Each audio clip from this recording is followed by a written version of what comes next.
Marandi. He is a professor at Tehran University. Hopefully we have him. There he is. Thanks so much for speaking to us. First, if you can give us your idea of where you think this discrepancy is coming from in the numbers between Amnesty International's latest report and the official numbers that Tehran is putting out, that only 5 people have been killed versus 100.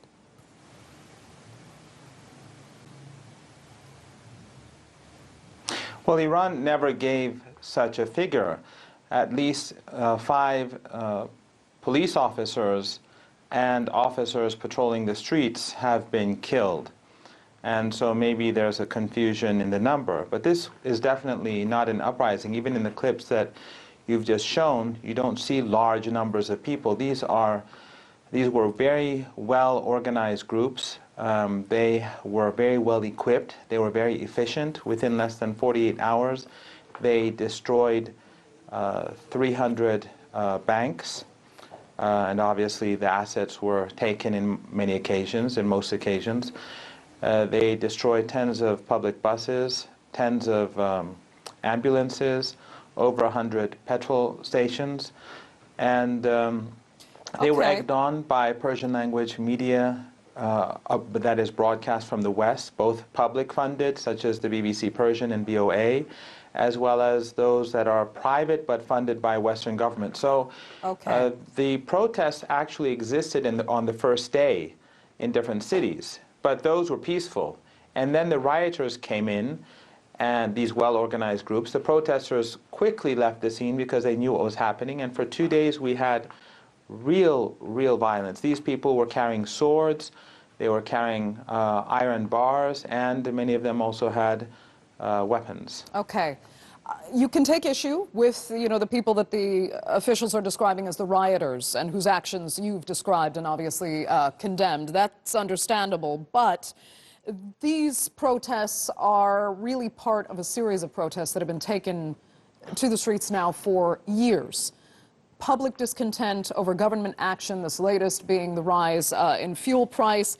Just tell us if anything is actually being done to recognize the legitimate concerns of these protesters who are struggling with daily life in Iran. Or is the country just going to continue to say that all those protests are acting at the behest of foreign powers?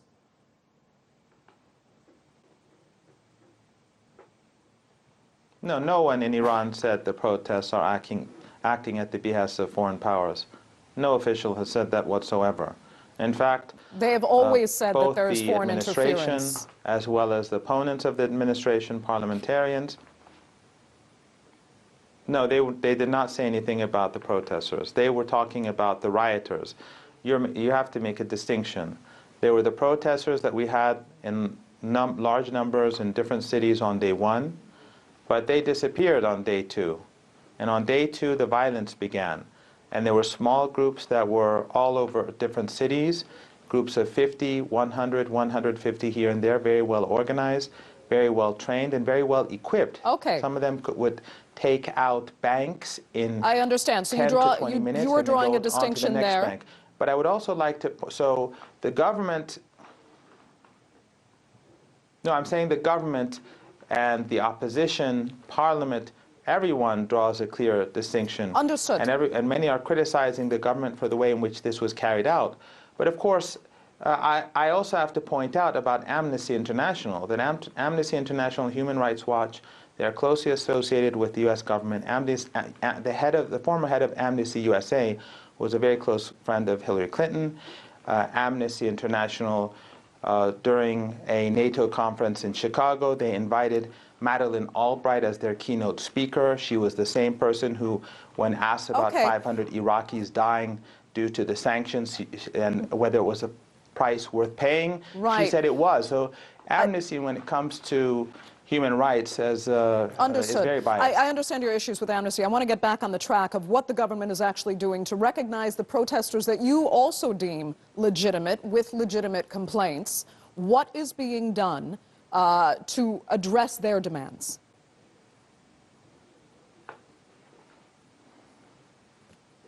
Well, again, I'm not in the government. I'm just saying that that is what the government has been saying. But the fuel hikes The reason why they're being carried out is because fuel in Iran was 8 cents a liter, and that caused huge amounts of fuel to be smuggled outside of the country, because the price, for example, in Turkey is almost, I think, 24 times as much as Iran. And so public assets were being taken out of the country. On the other hand, fuel consumption was on the rise, and Iran, at this rate, because it was so cheap, was going to become a net exporter of fuel, and the government was afraid that the U.S. would use that as leverage to prevent Iran from importing fuel. So the government did raise the price, but what it said is that all the earnings that come out of the price hike will go to the 70% of the population which has lower wages. So the money will be returned to that segment of society, and disproportionately it's wealthy people who are using large amounts of almost free gasoline in the country. But the argument in Iran is that the government carried this out very poorly. They did not inform people beforehand. The hike was very high. The price was static for 4 years, and then suddenly it went threefold. There are many criticisms of how the government carried this out. And parliamentarians are attacking the government. But in any case, it's generally accepted that the price of gasoline was too low. It's not benefiting ordinary people.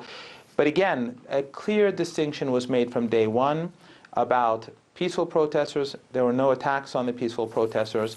They left the scene after the rioters began, and the rioters were very violent. And as I said, in different cities, 5 police officers, at least 5 or 6, were murdered, and in different places. And I think that shows the magnitude of the violence. Mohammad Marandi, we're going to have to leave it there. Thank you so much for joining us from Tehran.